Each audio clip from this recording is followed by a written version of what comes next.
9 Signs of an Evil Person Buddhist Perspective, and How to Protect Your Inner Peace. Hey everyone, and welcome back to the channel. Ever met someone who just sucks the life out of you? Someone who leaves you feeling drained, confused, or even a little bit off? We all have. In a world that often seems chaotic and unpredictable, preserving our inner peace is absolutely vital. But what happens when someone else is actively disrupting that peace? What if that person, consciously or unconsciously, seems to be, well, evil? Now, before you think I'm diving into some dark, scary territory, let's be clear. We're not talking about cartoon villains or Hollywood monsters. We're talking about behaviors, patterns that can genuinely erode your happiness, your well-being, and even your spiritual growth. Today, we're going to explore this from a Buddhist perspective, digging into the wisdom of Zen to understand, identify, and most importantly, protect ourselves from these energies. I know it might sound dramatic, but trust me, it's about self-care and finding that calm center amidst the storms of life. So, if you're ready to dive deep into some profound wisdom, hit that like button, make sure you're subscribed, and let's get started. And importantly, use the comments below. Let's create a real conversation, a space to explore and share our experiences together. You're not alone in this journey. We often look outside of ourselves for peace and happiness. We strive for perfect relationships, fulfilling careers, and a smooth life. But life doesn't always cooperate, does it? And sometimes the biggest obstacle to our inner peace isn't an external challenge, but the negative presence of another person. Buddhism teaches us that the external world often reflects our internal state. Think of it like a mirror. When we're agitated, we're more likely to attract chaos. When we're at peace, we draw in more harmonious energies. But there are also those individuals who, either due to their own suffering or choices, seem to actively thrive on negativity. They can be incredibly disruptive, and that's where we need to be aware and strategic. You see, the Buddha himself understood this struggle. He famously said, "An insincere and evil friend is more to be feared than a wild beast." A wild beast may wound your body, but an evil friend will wound your mind. This isn't about fear-mongering, it's about awareness. It's about protecting our minds and hearts from those who might seek to harm them. We're going to be using wisdom, compassion, and boundary setting. We need to be like that wise monk by the tranquil stream, who can see through the surface noise and understand the undercurrents of human behavior. Are you ready to see how we can do that? Let's get into the core of this. All right, let's get into it. We're going to break down 9 clear signs, and we're going to look at this from a deeply Buddhist perspective. We're not here to judge others. We're here to protect ourselves and grow together. Remember, the goal isn't labeling people as evil, but recognizing patterns that might be unhealthy and harmful. Let's dive in. The first sign is a particularly telling one. These individuals find joy in the suffering of others. They don't offer a helping hand when someone stumbles. They smirk. They subtly celebrate the other's misfortune, seeing it as an elevation of their own status. You know, it's not just about the obvious gloating. Sometimes it's that subtle comment, the passive-aggressive remark, or the unspoken pleasure in your setbacks. It's insidious.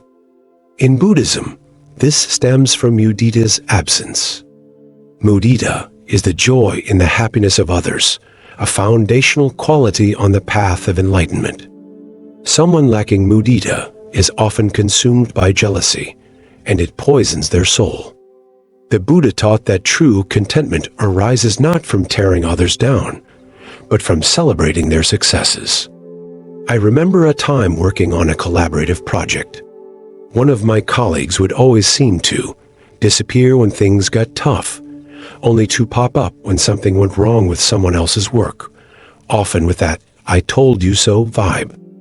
It felt awful, and it wasn't until I started studying Buddhist principles that I understood why her behavior was so draining.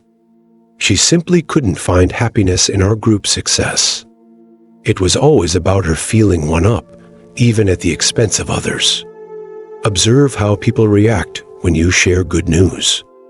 Can they genuinely celebrate your victories, or do they subtly minimize them? Inability to feel genuine happiness for others is a significant red flag.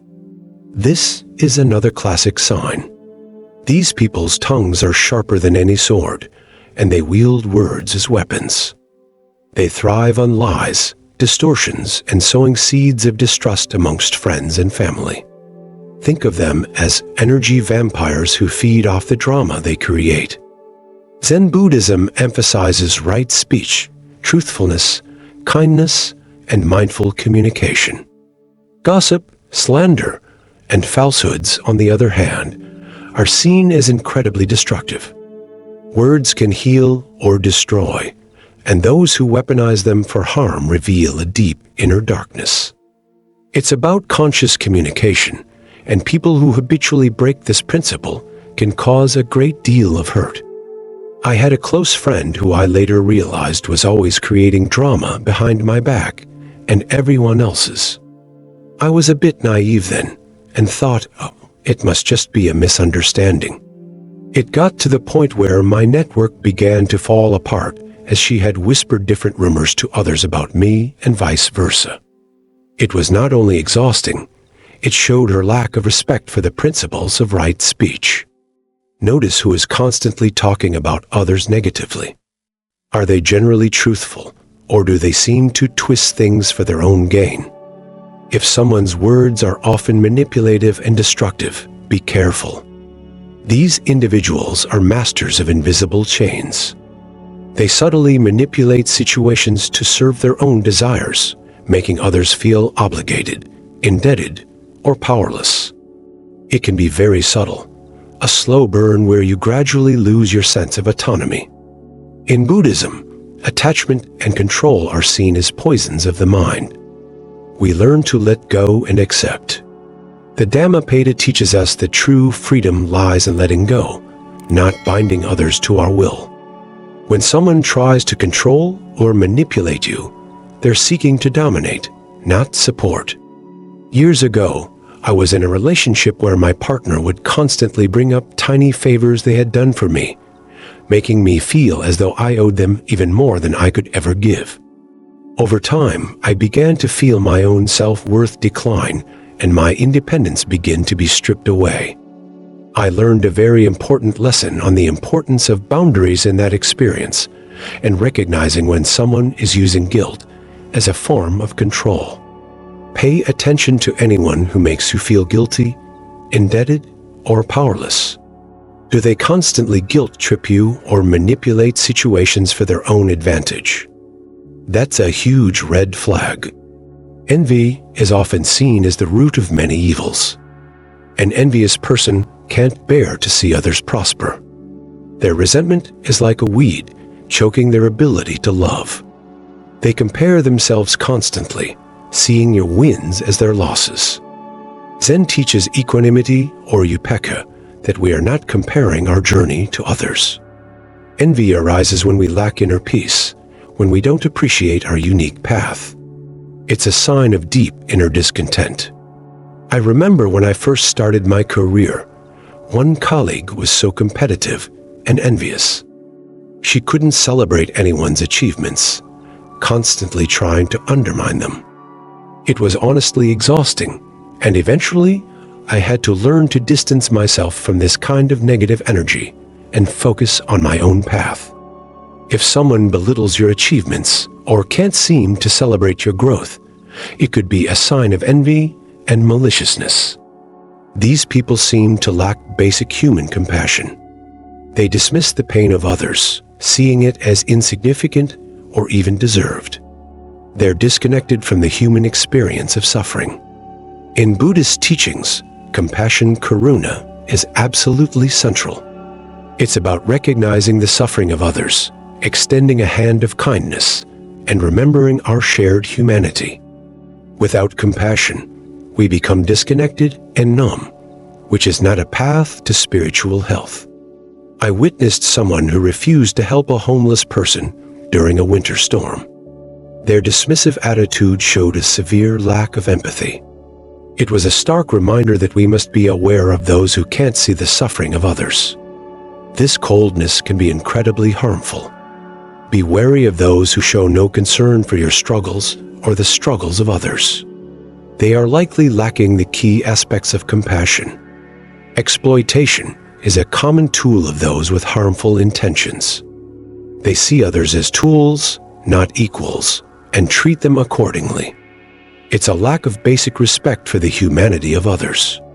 The Buddhist path emphasizes right livelihood, earning a living in a way that does not harm others. Exploitation breeds suffering, and karmic retribution is inevitable. So, keep a close eye out for those who abuse others for their own selfish reasons. I heard about a person who took advantage of their employees, paying them unfairly and demanding excessive hours. The business, while seemingly successful at first, collapsed when the employees were no longer able to carry on. It really showed how exploitation only serves to break things down. Watch for those who take advantage of your kindness or skills without showing any gratitude. Their intentions are self-serving, and it's crucial to draw a line. These individuals never admit their faults. They always shift blame, making others bear the consequences of their actions. They lack the integrity and honesty required to take responsibility. Accountability is essential in Buddhist ethics. To grow spiritually, we must acknowledge our mistakes, learn from them, and move forward with greater wisdom. If someone constantly shifts blame, their dishonesty can harm both you and themselves. I once worked with someone who was always making mistakes. Every time their mistake came to light, someone else seemed to be at fault. I felt as though I was constantly walking on eggshells.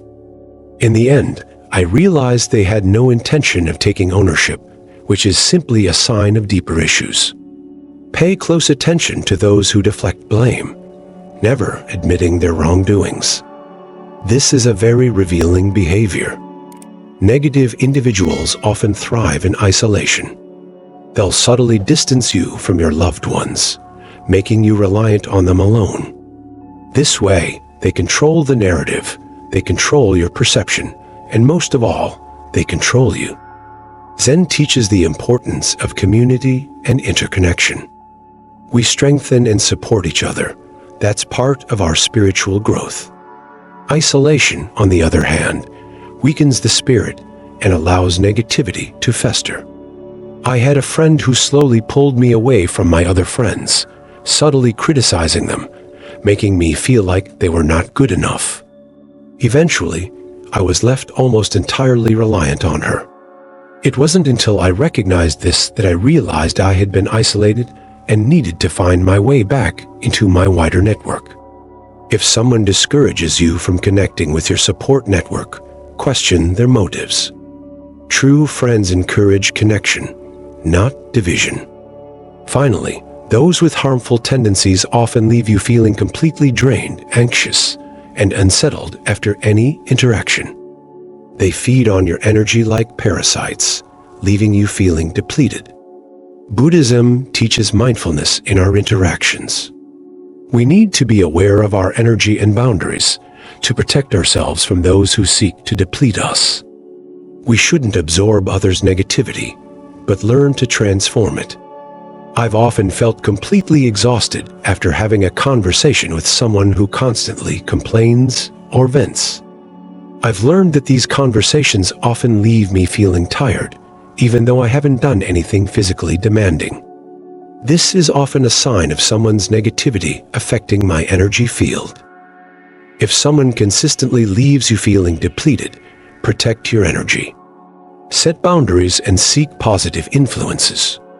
You know, the story of the monk and the traveler is just one of many ways to understand these principles. But it's more than just a list of signs. It's a call to action. It's a call for awareness and ultimately a call for self-protection. Think about it. Have you encountered people like this? Maybe you recognized someone you know.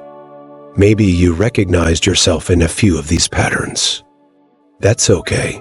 The first step is awareness. What's vital is that you now understand the importance of these teachings.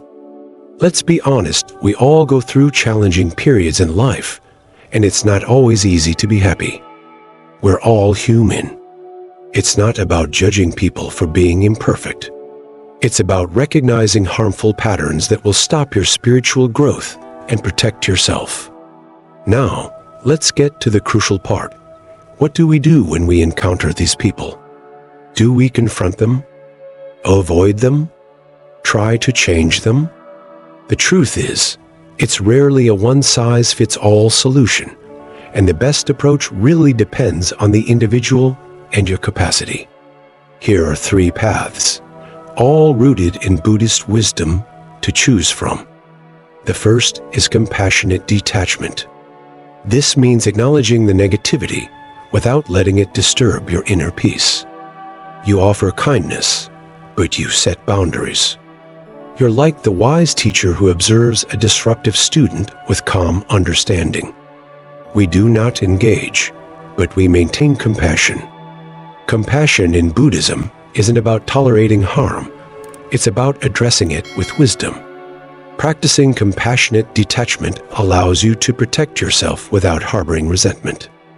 This path is useful when you cannot entirely avoid the person. Perhaps they are a coworker, a family member, or a neighbor. Maintain polite distance, be kind, but don't let their behavior influence your inner state. Kindness with firm boundaries is key. I remember when I had to deal with an incredibly negative coworker. Instead of letting her negativity get to me, I simply detached from her comments and interactions. I would keep things polite, but not engage emotionally with anything she said. It helped me maintain my balance and prevent her from disrupting my focus. Sometimes it's best to walk away in silence. There are people so consumed by their own negativity that any attempt to help will only fuel their darkness. Sometimes the most powerful thing you can do is to remove yourself from the situation. You must preserve your energy. This isn't weakness, it's self-preservation. Like the wise potter who quietly moved away from a negative assistant, you're protecting your peace and also giving them space to reflect. Confrontation with those unwilling to listen will likely deepen the conflict. You might find that your leaving might inspire them to reflect and perhaps change, but it's not your responsibility. I had a friend who, after repeatedly being called out for her behavior, refused to acknowledge her role in the problems between us. I realized I could no longer try to reason with her, and I had to leave the friendship. While it was difficult, it was necessary for my peace of mind. It gave us both the space to think about what had happened and to grow. This path is the most challenging, but also the most transformative. You may reflect and offer guidance, but only if the person shows genuine openness to change. It's about using skillful means upaya, taking the right action at the right time. It's like the blacksmith whose anger was tempered by a traveler's insightful words. Before offering advice, observe their behavior. Are they receptive to feedback? If so, share your insights with patience and humility, but always detach from the outcome. Their growth is their responsibility. I did try this with my coworker I just mentioned, and it didn't work, but it was important for me to try in case the chance was there. Later on, however, I had an opportunity to speak to a family member who was behaving in a way that was harmful to them and the family. After some careful conversation, they were able to hear my concern and began to take steps to address their behavior. However, I had to be prepared that they may not have responded at all, and that my own role was to be supportive, not to take on their issue. Now, the most vital question remains: how do we ensure that we don't become the person we've described? How do we guard our hearts against evil? The answer lies within. Evil arises not from the outside, but from within. To protect our hearts, we must cultivate virtues that repel darkness. Here are 4 practices to keep your spirit strong. Evil enters through distraction. When you're mindful, you see the world clearly and make choices aligned with your highest self. Set aside time for meditation or quiet reflection every day. Observe your thoughts and emotions without judgment. Let go of negativity. A calm mind is less likely to be swayed by external darkness. Try 5 minutes of mindful breathing each day, just focusing on the sensation of your breath. It's a great place to start. Compassion is the antidote to evil. When you fill your heart with love and understanding, there's no room for malice. Perform acts of kindness, even small ones, and practice forgiveness. This doesn't mean tolerating harm. It means choosing not to let anger or hatred consume you. Do something small for someone else each day. Help a neighbor, write a kind message, volunteer somewhere. Small acts create a big ripple. Ego is the root of much suffering. When you release your attachment to being right or superior, you diminish the seeds of evil within yourself. Approach life with curiosity and openness. Accept your mistakes and learn from them, knowing that growth is a lifelong journey. Try practicing the art of listening more than you speak. See the lessons in your challenges and accept your human imperfections. Gratitude transforms the heart. When you appreciate what you have, envy and resentment cannot take root. Keep a gratitude journal or take a moment each day to reflect on your blessings. Gratitude shifts your focus from what is lacking to what is abundant. Before you go to bed each night, write down 3 things you are grateful for. Focus on appreciating the abundance that already exists in your life. The presence of negativity and even evil isn't something to be feared. It's something to be understood. By recognizing it in others and guarding against it within ourselves, we walk the path of wisdom. We grow into more grounded people. These teachings are a guide, a lantern to help us navigate the world in a conscious, compassionate, and ultimately more peaceful way. Remember, your inner peace is your responsibility. It's your right. It's not always easy. It takes work, but it is truly possible for each and every one of us. Thank you so much for joining me today on this journey. I truly hope this video has given you some insight into not only navigating the energies around you, but also the energies within you. If you enjoyed this video, please give it a thumbs up. Share your thoughts in the comments. What resonates with you most? What stories do you have? Let's learn together. Make sure you're subscribed and hit that notification bell so you never miss an upload.